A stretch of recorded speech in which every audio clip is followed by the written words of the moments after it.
It now gives me enormous pleasure to introduce today's guest speaker, a man whose own background is one of constant reinvention and whose message is just the kind of positive vibe that's so refreshing in this age of spin. Mike Stevenson left school at the age of 15 with no clear path or indeed ambition in life. At his lowest point, he slept rough in London. Today, though, he runs his own company, Thinktastic, empowering others to be the best they can be. Now, there will be an opportunity to question Mike after his presentation. We'll put some time aside for that, and I hope you'll feel as relaxed.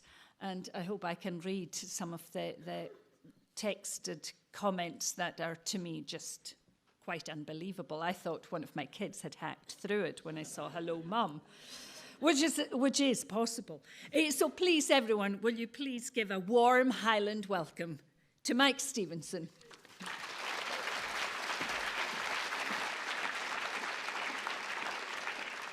I'm absolutely delighted to be here. I love this part of the world. And you know, every time I come here, every single time I come, I just see opportunity after opportunity to do things differently, to do things better, to open up new businesses, to open up new opportunities, to make tourism the most magical experience in the Scottish Highlands. But I want to talk about my own story because it actually mirrors really quite well that of Highlands and Islands Enterprise.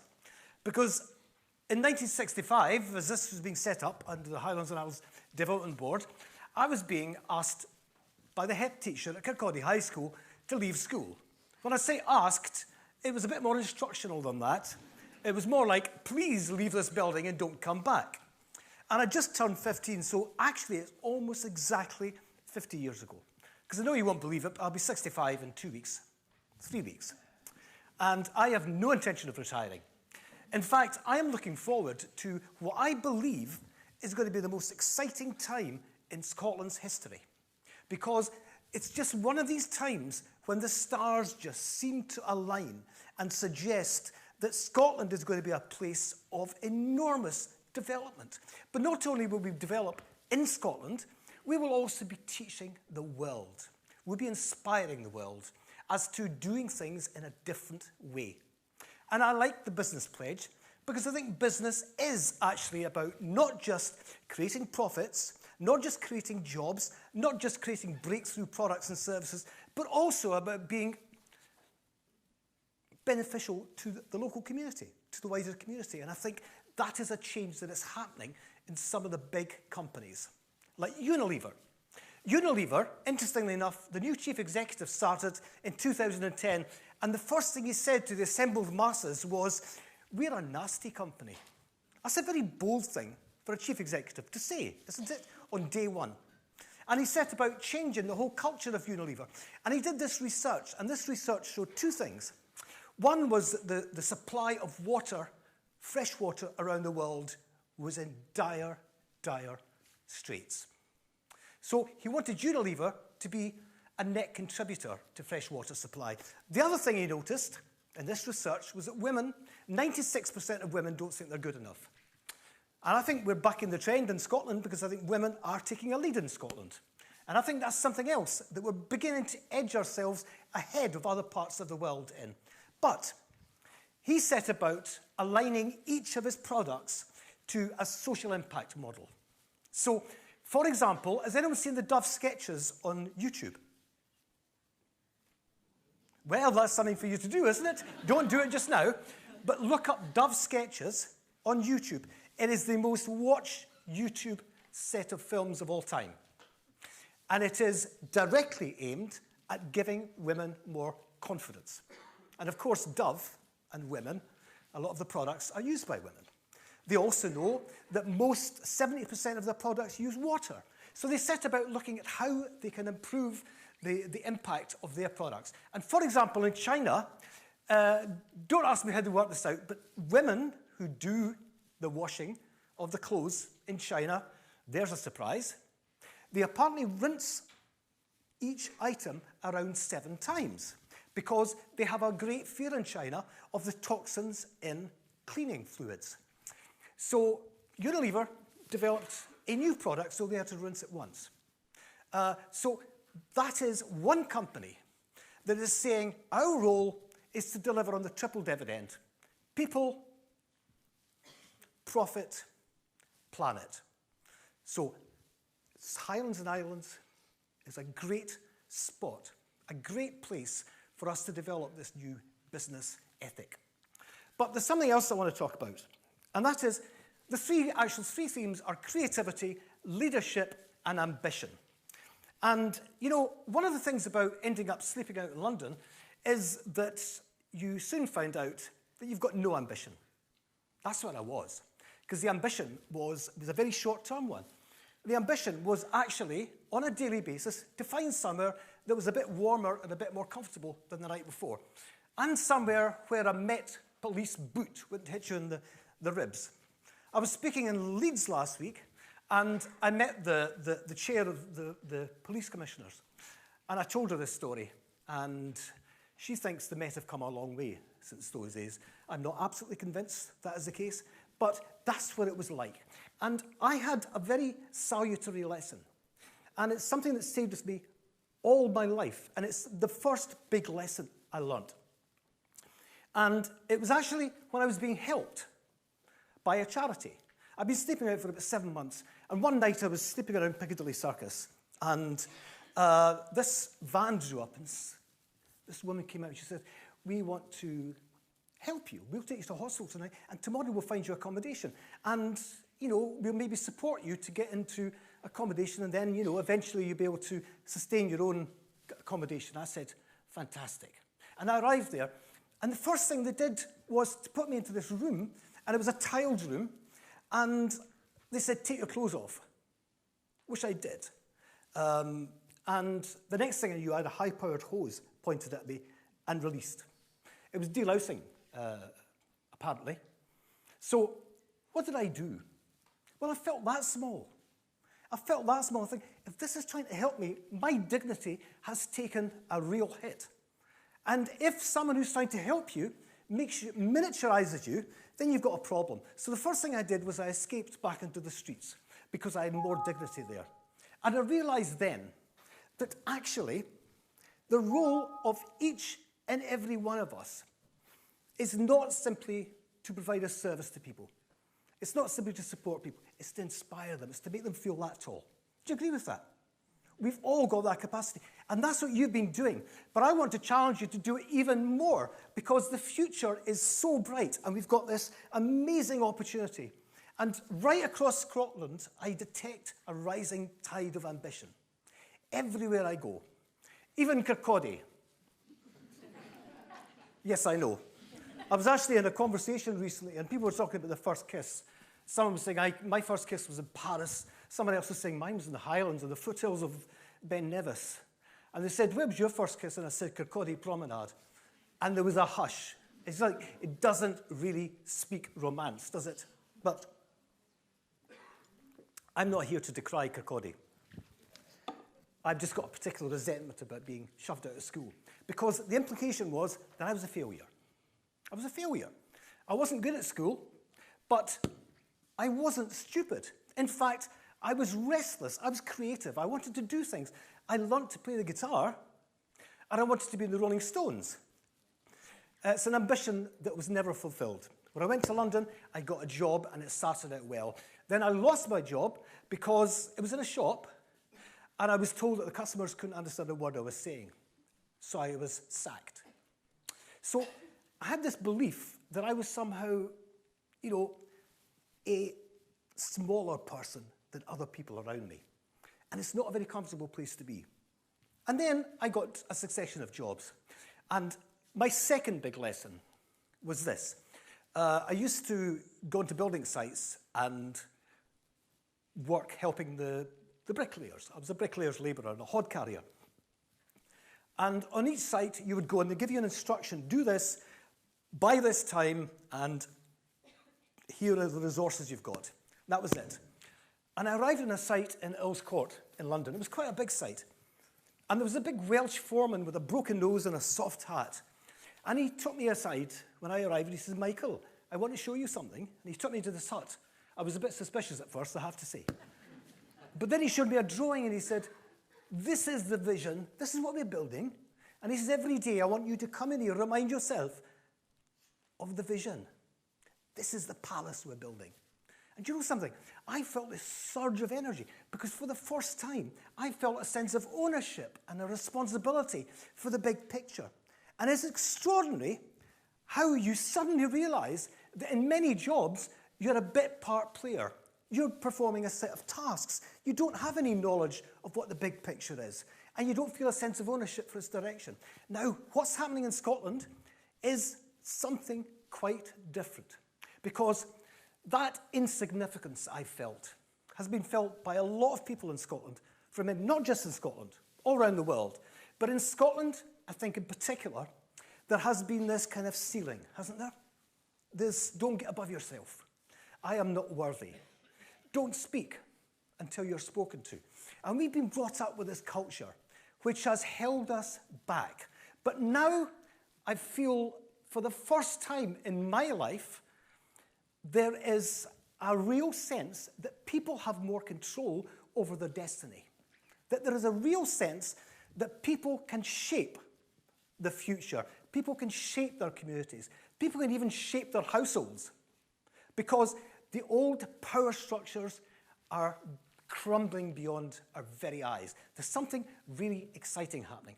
And it is this time that I urge you to be bold, even more ambitious, and make sure that every interaction you have is one that lifts and inspires people.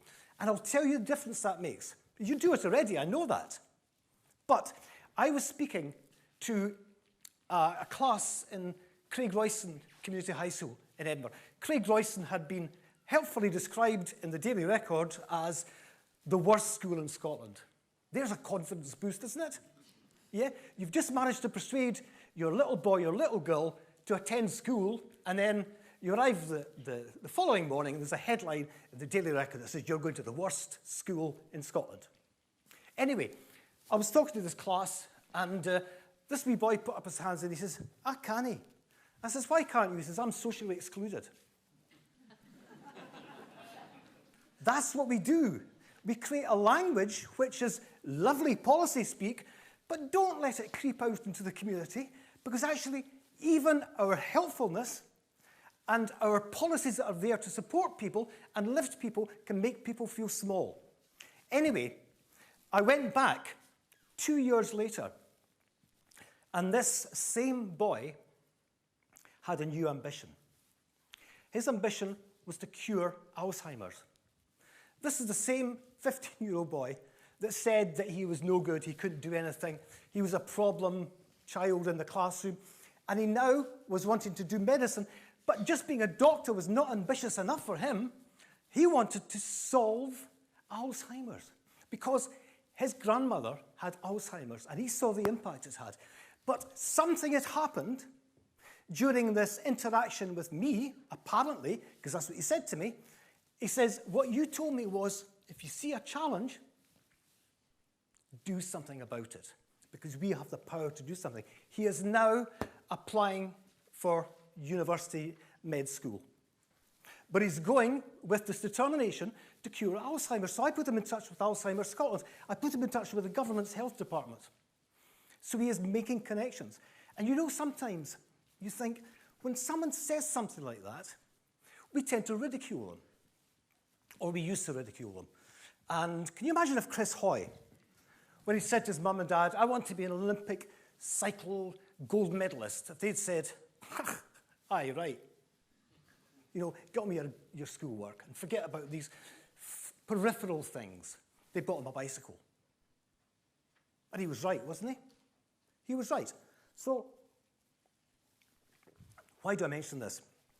I mention this because we have, over the last so many years, seen little children who are ambitious turn into teenagers that are full of self-doubt, turn into people leaving school who not only have self-doubt but can't see any opportunity around them. They feel helpless in the face of the future. And that is what we need to change. And I say little children because you know what little children are like? They don't walk along the road like this, like you and I. Do they? They avoid the cracks in the pavements. They skip. They walk backwards. They walk on walls. They swing on anything they see. Where has that gone? Some of you still do that, I know.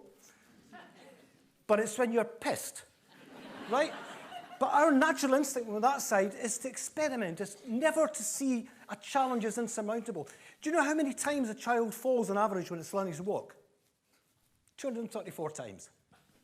How many times did you fall before you said, well, the bolder amongst you will say, I'm not going to be very good at this. But most people will say, I can't do that, and stop it. So our job is to take the challenges that have been set for the next few years and really run with it, really motor with it, to change the way we do things all the time. And I say innovation should be at the heart of an organization. I mean, it's not just, let's not make it business as usual for the next 5 years. It's let's not make any day business as usual. Have you ever been to Google's offices? Has anyone been? You have? Well, what kind of environment is that? It's amazing, isn't it? And it just says, today will never be the same as yesterday. And Google has two values which I really like. And it relates to one of them that was mentioned in the question. One is, great is no longer good enough. And I like that because it's saying, actually, we are great, but, tomorrow we can be greater. Another of the values is, fast is better than slow. Why take 2 months to make a decision that could be made in 48 hours? Because they know that their customers, they've got a waiting time of about 8 seconds now, haven't they? They don't say, we're going to Google and, we will, you've hit us at a busy time. Our calling time is 45 minutes at this moment. It doesn't work like that. So Google know that. Ambition. Do you remember when Bill Gates set up Microsoft? Do you remember what his founding vision was? It was a PC in every home and every office. Do you know, this is only a few months after an American professor had said, there will only ever be a need for 4 computers in the entire world. And along comes Bill Gates with this audacious vision. Has he got close to that now? Unbelievable, isn't it? That someone could have the audacity to make this a vision. So I really do believe in ambition. And I believe in helping people that I work with to become even more ambitious. But there has been this culture of, let's manage expectations. Let's not get above ourselves. I had a row with the Scottish Rugby Union. Luckily, it was out of the scrum, right? I didn't fancy actually taking on the front row. But I was speaking on the Fred Macaulay show on BBC Radio Scotland, was called to the nation. I was criticising the fact that their target was to win 40% of their matches. And I was saying, actually, isn't that a target to lose 60% of your matches? It is. And they did, quite regularly. In fact, they exceeded their target quite regularly. And Italy is, Italy comes to Scotland expected to win these days. But that is what we've done wrong. Because, the most successful companies, the most successful individuals, the most successful communities, the most successful countries have ambition.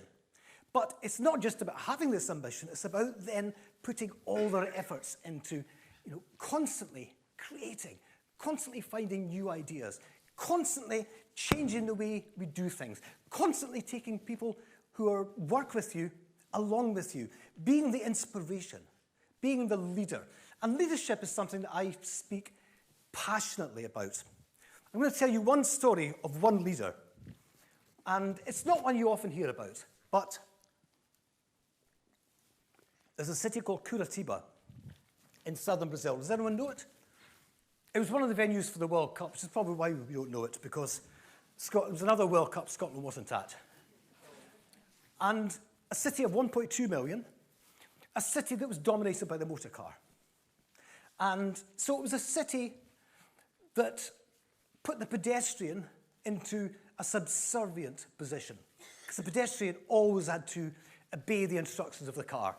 And there was this architect called Jaime Lerner, who had this passionate vision of a city designed for people. And he set about achieving this vision. So the first thing he did was he ran for office. So he became the equivalent of a councillor in Brazil. And his vision was so powerful, he became a magnet for people. And he was elected mayor.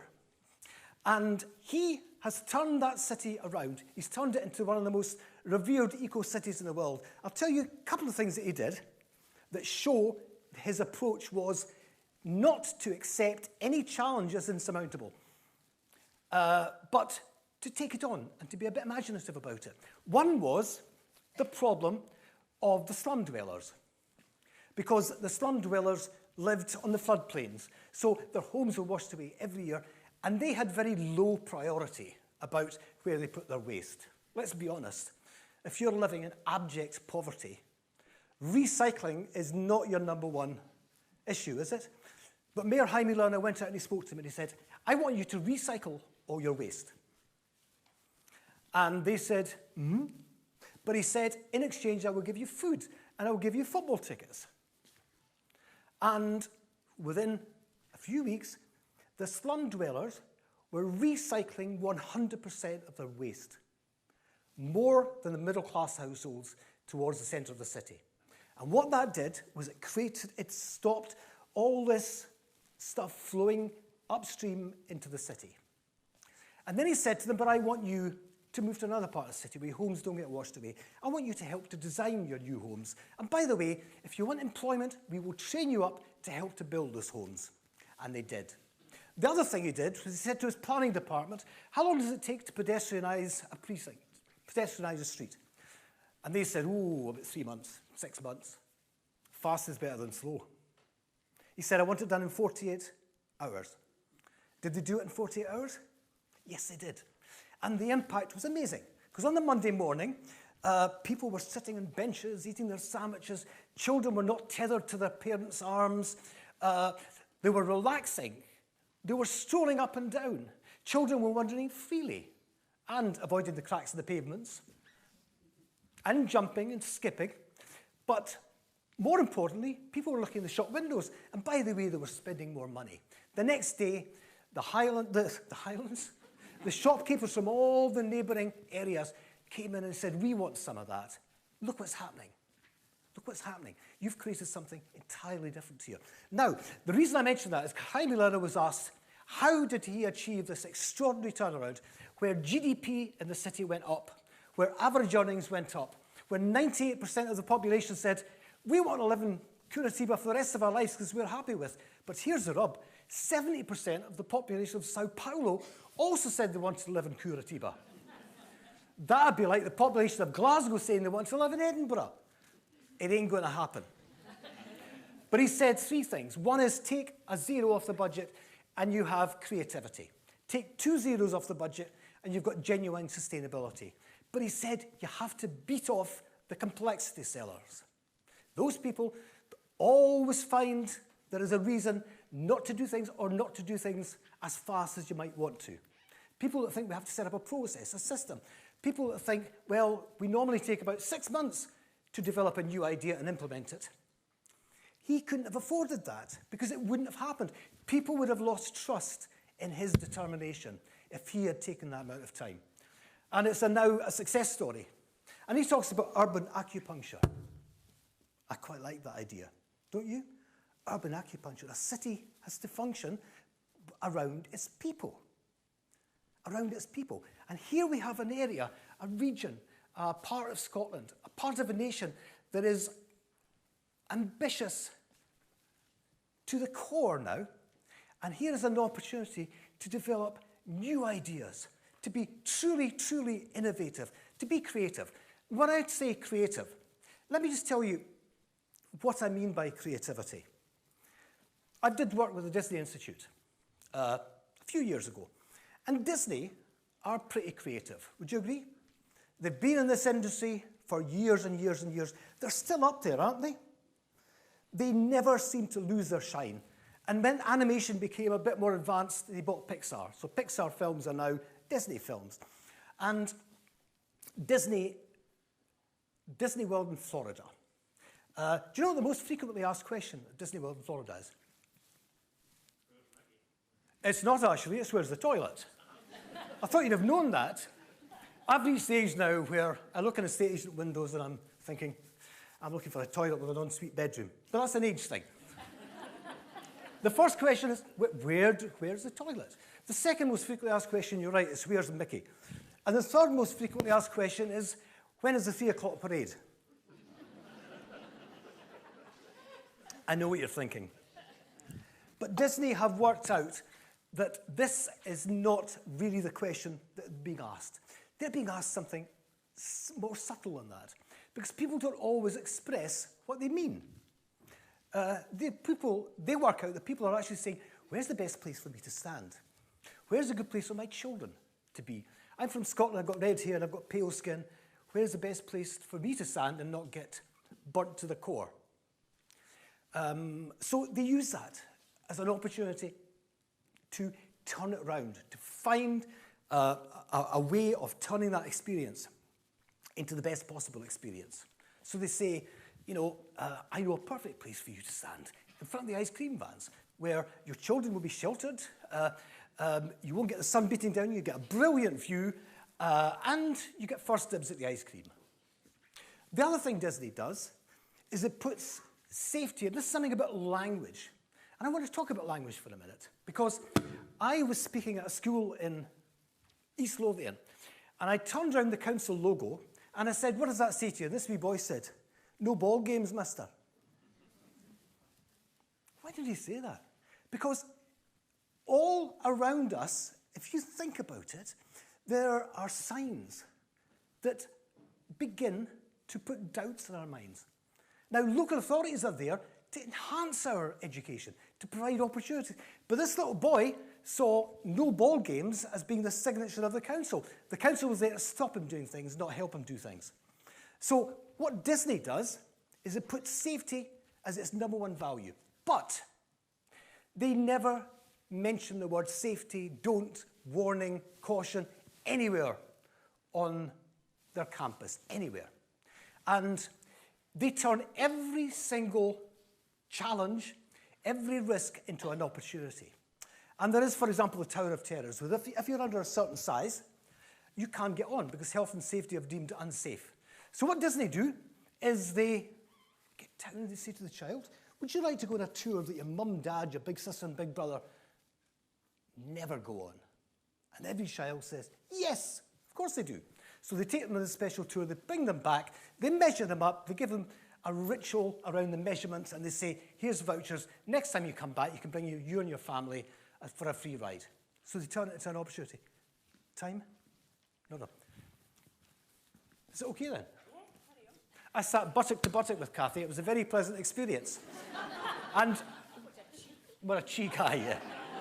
So, this thing about language, that all around us, we have opportunities every day to make people feel that the world around them is full of possibility, not full of obstacles.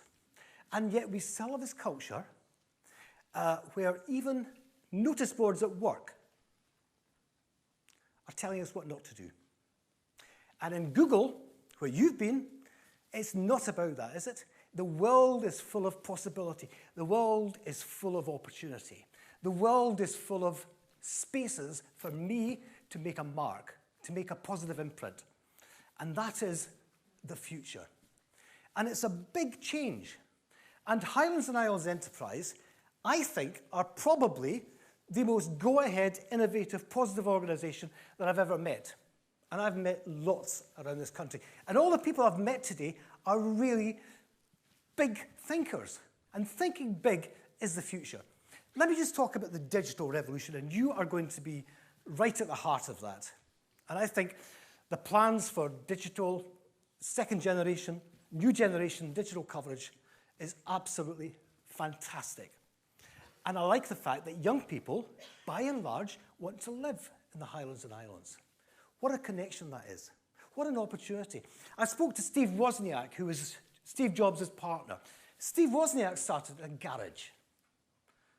You know, this idea that you have to be in Silicon Valley to set up a tech company is all wrong, because this region could become the new digital hub of Europe, of the world. Why not? All the disadvantages that were around for the Highlands and Islands in 1965 have turned into advantages, haven't they?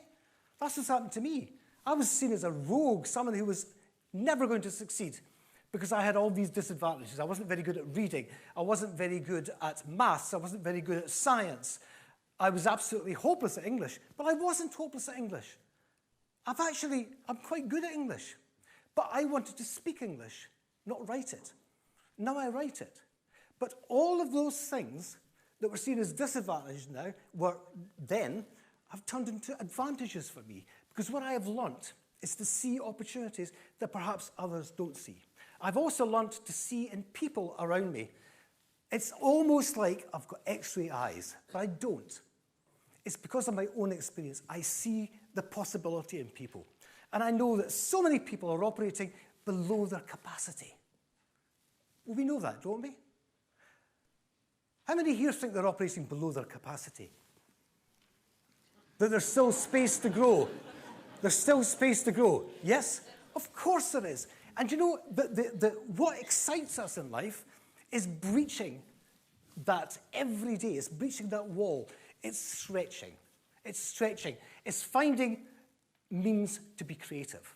Finding ways to do things better, differently, faster, louder, quieter, faster, and to make more impact with our actions.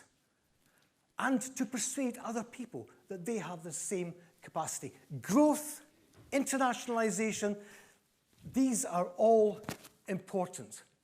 But right at the heart of that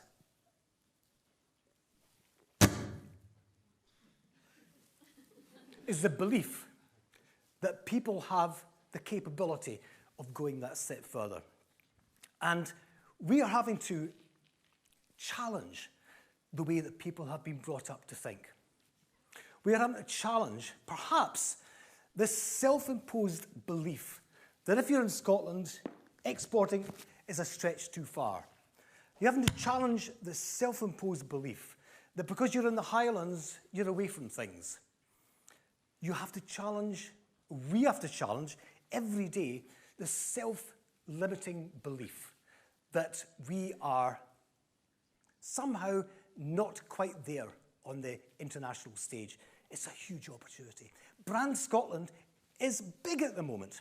And you know, sometimes you look in the news and you hear what politicians are saying, you read the Daily Telegraph, the Daily Mail, which I don't think you do, the Sun, which I don't think you do, and you would think Scotland was some kind of rugged wasteland where the natives are restless. But actually, we just believe in a different kind of philosophy, don't we? And we're ambitious. We want to make the world a better place, and it's in our DNA. Do you know, in the mid-18th century, Scotland was the poorest nation in Europe, and it had the highest literacy rate in the world at 75%. And Voltaire, the French philosopher, said of Scotland, all the world looks to you for its ideas and civilization. That's our heritage. And I'm not being nationalistic or patriotic about this, but actually, Scotland is a collective of people who think quite similarly. They've got similar beliefs. It's a more communitarian society. And that is the future. All of the things that we have as attributes are now right there as the way forward. That we do business in a more fair way. The business isn't just about the clamour towards money, and it's not just driven by the market. You've proven that. What would the market have delivered to the Highlands and Islands over the last 50 years on its own? Without your ambition, without your bringing people together, without your determination to breach the boundary walls, your determination to put Highlands and Islands on the map in a major way and to give opportunities that didn't previously exist and attract people. I've got a vision for you, that people who are young and ambitious, when I say young, young in mind, are attracted like a magnet to the Highlands and Islands, because this is the future. That's a big vision, isn't it? That this will become magnetic to people of a like mind, people who want to do business, people who want to get on in the world, people who want to create something new, people who want to be part of a community that's exciting, that's go-getting, but caring and living in an inspirational landscape. Because at the heart of this, this landscape is truly, truly inspirational. How can we make the experience of coming to the Highlands and Islands the best in the world? And you know what I'm talking about, don't you? We sometimes fall down on hospitality. How can we create something that is so good that everyone who comes here goes away and talks about it to everyone else? We can become a magnet. We can do this quite fast. This doesn't have to take years. This can happen fairly quickly. And the great thing about digital connectivity is that when people have an experience now, this experience is told to all their friends immediately, in photographs, in film, in words. It's a fantastic opportunity. And I am thinking myself of moving to Highlands and Islands. I know this will scare the pants off you, but it's because I just see, something that is fresh, it's fertile, it's got all these attributes that are very much of the present and the future. And I know space travel is one of your aspirations. Who's Mr. Space? You're Mr. Space. Because Richard Branson thinks a lot about Scotland, doesn't he? Yes, he does. I know in private conversations that he's had, that Richard Branson thinks Scotland is the future. He thinks Edinburgh is the city of the future, and he thinks Scotland is this fertile landscape. That's why Virgin Money is in Edinburgh, why the chief executive of Virgin Money, also a woman, is based in Edinburgh. The opportunities are huge, huge. And before the world of big city investors comes to the Highlands and Islands, make sure that you grasp the opportunity to have every one of your managed businesses think about how far they can go, how much better they can be, that there is no limit. And it's not about just making more money. But if we do make more money, that goes back into the community in some way or other. Let's make this the most attractive place in the world to live. Not just aesthetically, which it already is, but also in terms of the culture, in terms of the ambition, in terms of the tolerance we have towards people. We talk about immigration in a positive way, don't we? We don't think of it as a negative, because we want young, talented people. We want older, talented people also to come. So I'm almost at retirement age. What was that? You've been mischievous. I've still got time. I've still got time. Can you believe that? That is really exciting. Because I was doing a TED talk a couple of weeks ago, and I said to someone, have I still got time? She says, no, you're 20 minutes over. What? But, I look around this room, and I don't just see, people who work in an organization. I see leaders. I see persuaders. I see people who are inspirers. I see people who are motivators, as very, very clever strategists. Strategy is a word that I don't like. And I'll tell you why. Can you imagine if Martin Luther King had stood on the Mount in Washington all those years and say, I have a strategic plan, how the course of history. Walt Disney said, if you can dream it, you can do it. And I like the idea of dreams and imagine. There's a language which inspires people, and there's a language which excludes them. So when we say we've got a social inclusion policy, you run the risk of people saying, I'm socially excluded. So actually you're sending out a signal which in some ways is a positive, because you're saying, we care, we want to include you. But on the other side, it's saying to people, you're outside, you're excluded. And I believe in a community that doesn't exclude anyone, because there are opportunities for every child growing up in this region. And every child has the appetite to succeed in the world. Every child is ambitious. Because if you talk to a small child and ask them what they want to be when they grow up, they will come up with some big answers, won't they? They will say, I'm going to be a top criminal lawyer. They don't just say, I'm going to be a lawyer. It's going to be a top criminal lawyer. When you get them in secondary school, something happens. Am I right? Something happens. I used to want to be a lawyer, they would say.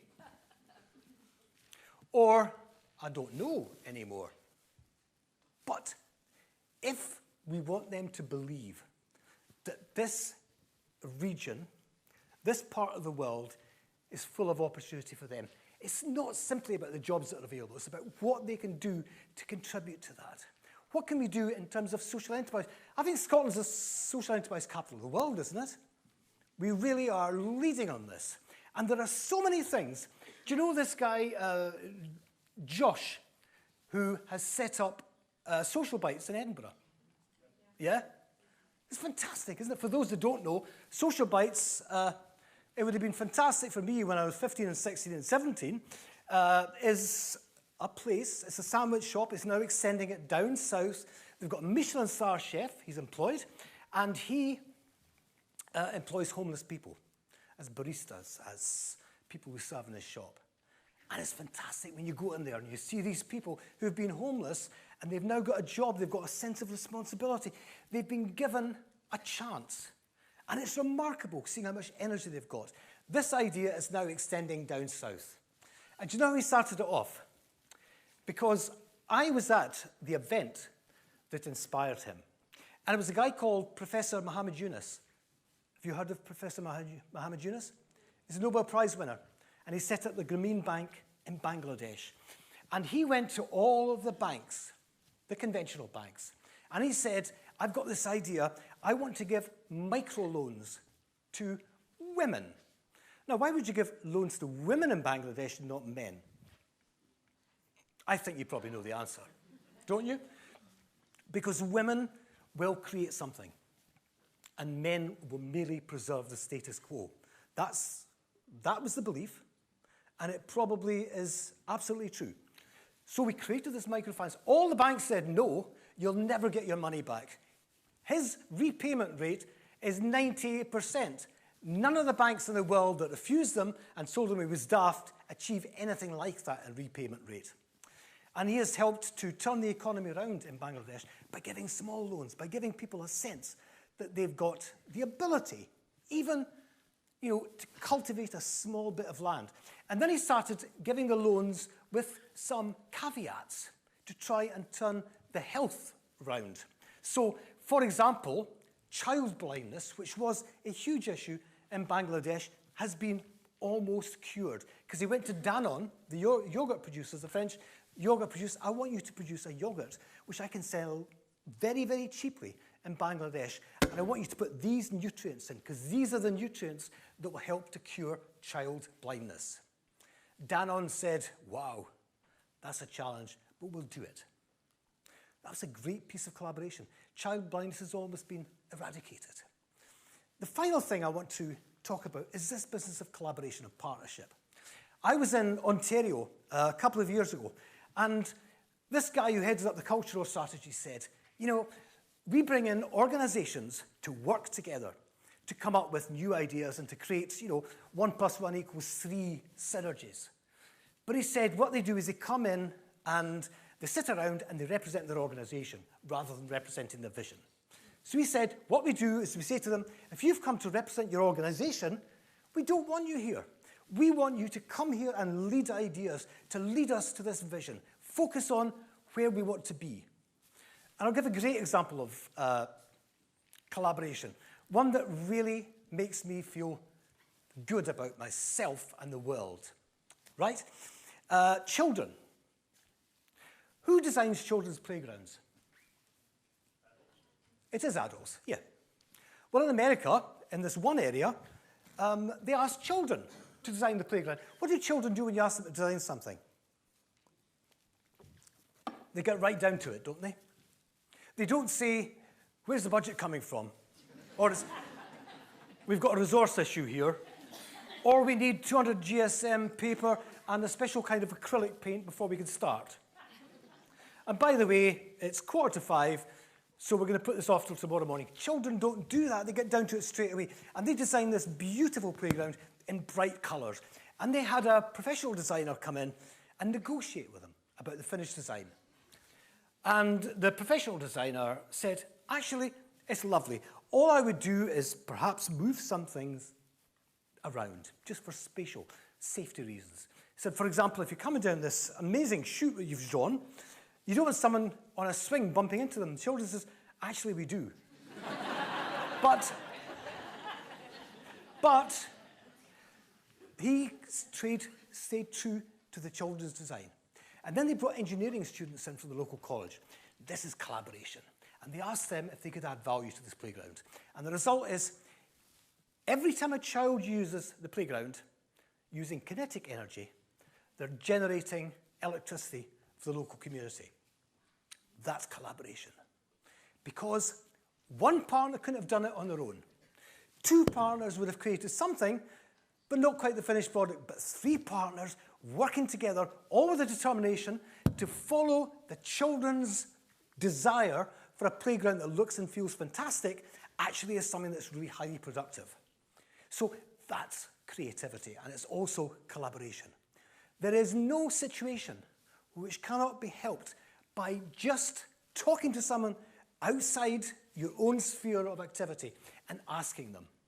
And it's extraordinary. In a hospital in Montreal, they brought in Disney. It's a children's hospital. They brought in Disney and said, what has Disney got to do with hospitals? Let me tell you. Disney looked at the experience of the child from the minute they walked in. Well, some of them didn't walk into the hospital, let's be honest. Some of them were stretched in. Anxiety, high levels of anxiety. And Disney thought, how can we reduce the anxiety?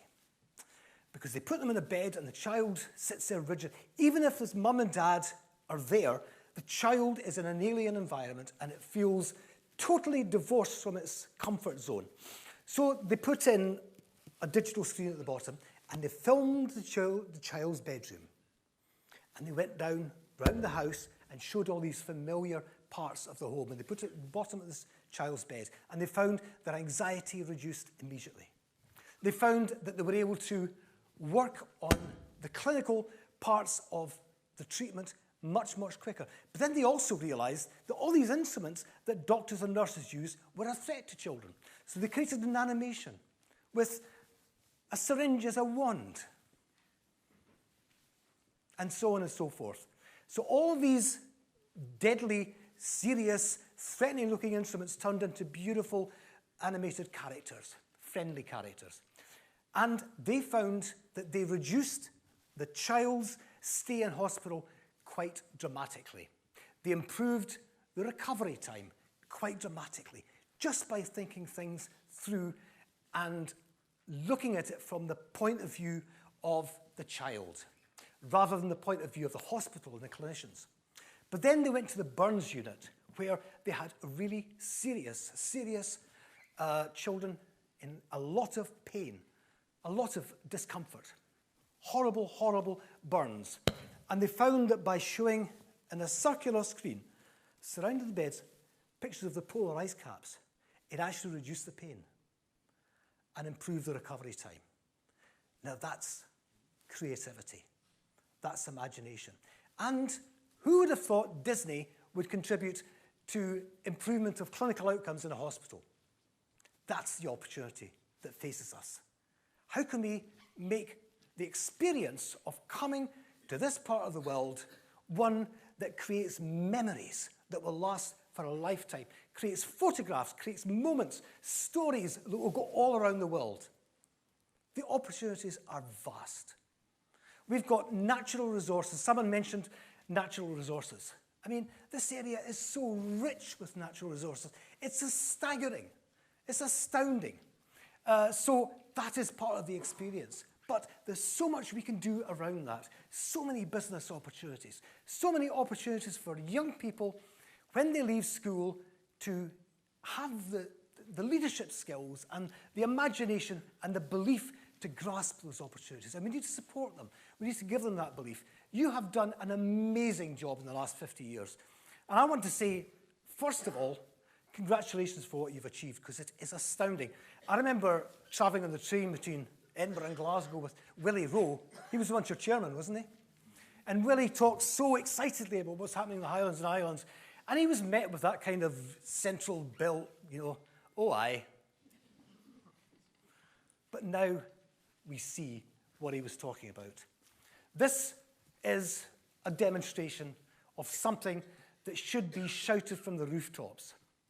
It should be shouted from the rooftops, not just the opportunities that exist around the Highlands and Islands, of which there are innumerable.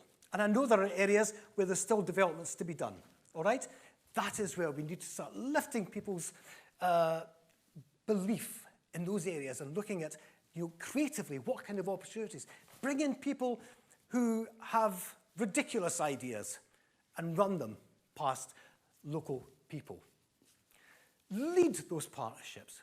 Don't just try and come to consensus. Consensus is a fantastic thing, but in my experience, consensus only happens when there's good leadership.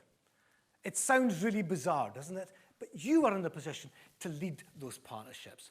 You're in a position to be the inspiration, to be the facilitator, to be the cultivator of ideas, of beliefs, of the future.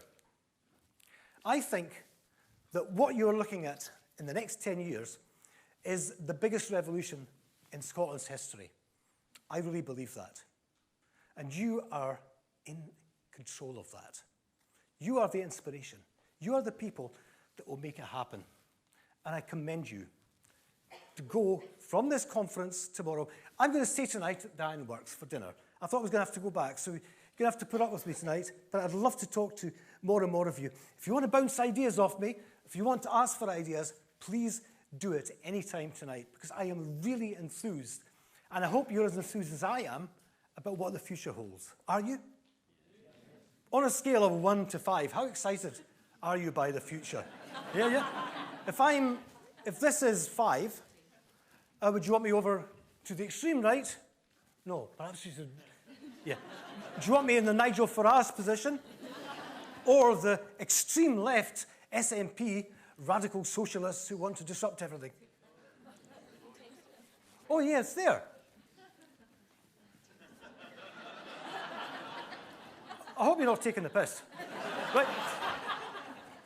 That's fantastic. Is that only 2 people? Come on. Yeah. 10. Have some of you dropped your mobile phones?